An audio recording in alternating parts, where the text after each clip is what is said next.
Hi everybody, welcome aspiring expat families. I have some really important and powerful content today that I want to share about housing and about affordability in Portugal, because I'm getting this question a lot from people: is it affordable in Portugal? And it's such a great question because there isn't a clear answer. And so let me explain. My name is Meghana Kamdar. I am CEO, founder, coach, family coach, and relocation expert. I help families make the move to Portugal in 12 months or less. And I support them with all the various steps and stages, step by step, in an action plan, highly specialized and highly accountable to follow through. That is success with many families. So I want to talk about affordability. So the first part of that answer, I would say, is it depends on your lifestyle priorities. Okay, so if you're coming like me from the US, from suburban culture, and if your priority is to maintain a degree of that suburban life, the large home, the large car, driving culture, if you are expecting to maintain that or hoping to, a large home and a large car, it is going to be a premium. Okay, so what you pay now, depending on where you come from, if you're coming from Texas, California, new construction, kind of new development the last 10, 20 years, and you're very used to that high quality new construction, that kind of lifestyle outside the United States is a luxury. And it comes with a high premium. And so be ready to pay a lot for probably the same kind of like outward physical life, physical material wealth, I would say, or material spaces, environments. But if you're like most of us who might be trying to figure out the other quality of life aspects that you want to emphasize more in this shift from the US to a life abroad, a life in Portugal specifically, we can try to suss out a little bit of those details. So is it affordable in Portugal? So based on my life experience, 6 years now in Lisbon with 3 kids, we're a family of 5, my husband and 3 kids, I would say housing quality is not going to be the same. Okay, so for example, having an apartment is more common, right? Living a lifestyle that is more simple, minimalist, much smaller spaces is typical, right? In most of the world outside the US. So the luxuries that I can expect in my apartment and not to find in typical Portuguese, Southern European homes is you won't find heating.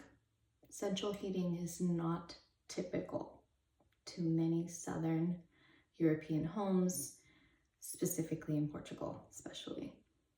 So heating is a luxury, and you might also find that the electrical output is another option that you can upgrade.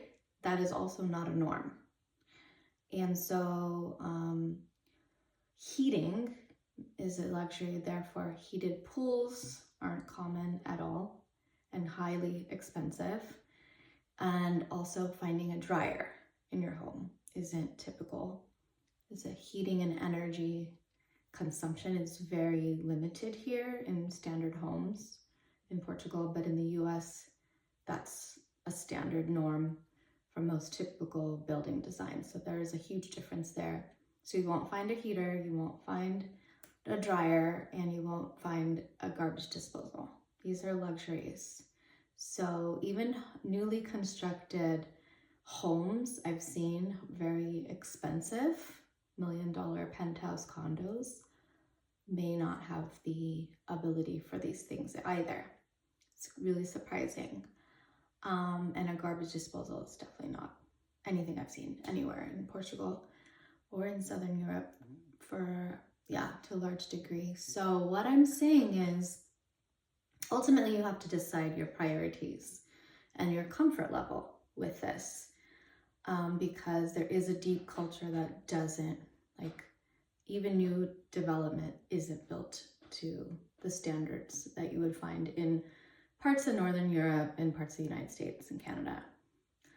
So I want to just emphasize that readjusting your expectations, priorities are going to be expected as you depart the United States. And then to really assess what are those non-negotiable comforts that you want to still have in your physical environment. What are you willing to give up and do away with? And then what else do you want to like expand and open into, right? In this new stage. So for us in our family of 5, we chose an urban environment versus this very suburban, car dependent one.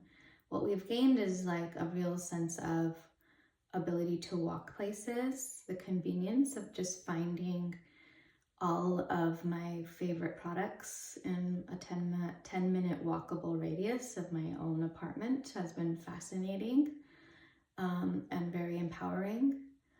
And in that process, I've also built community, right? When you walk, you're seeing faces, you're seeing familiar people who know who you are, and they know about your children, they know about their schools. And so these are the quality of life aspects that you might not fully understand until you experience a different kind of way of life. And I realize how much it really resonates for me and my family and my values. But I will admit that it has been uncomfortable. And the physical environment does play a huge role in your health and your mental health and physical.